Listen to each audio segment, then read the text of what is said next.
So water is a critical issue around the world, but not enough people know how important it is. And so it's incumbent on people like us to bring industry leaders, financial leaders, government leaders, academics together to really tackle the issues that people aren't paying attention to.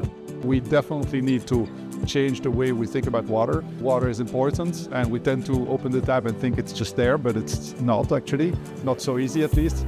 Rethinking our role, the role of water in the context of climate change. And so there's not a lot of other events like this in Climate Week that I'm aware of, right? A day-long opportunity to talk about where water is now and where it needs to go. With all the Climate Week happening and so many places where people can be, they choose to be here today. And that tells you something, right? So I think the event will keep bringing this diversity of people together and hopefully honing also into more of the solution side of things. One of the important ways to rethink water in the US is to actually rethink the relationships in water.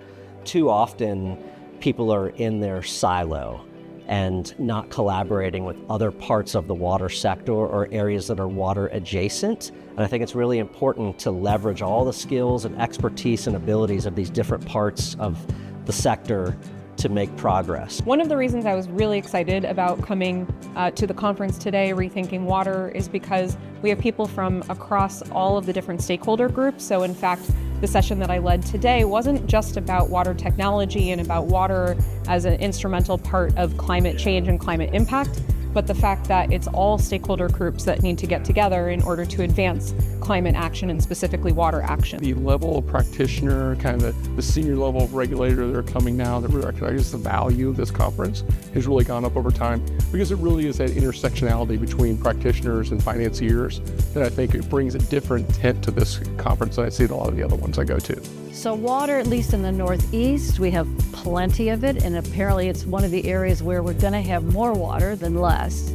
So that is changing how people need to think about water, deal with water, and now for a variety of reasons, and different reasons for different regions, which is what is so interesting, it is a different problem. And so bringing like-minded people together, you can surface solutions, identify problems, and hopefully put the two together. I ended up meeting with a lot of investors, and particularly Cian's Water. They came and they said they wanted to be the white knight to solve water problems in the United States, and what should they do? They were willing to explore how to bring communities together, how to actually figure out who can do what, and so that's how Rethinking Water was born.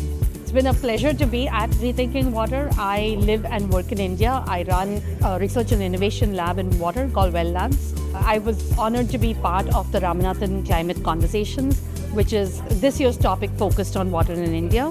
What's really been interesting to me about Rethinking Water is how different and how similar the water conversations in India and the US are.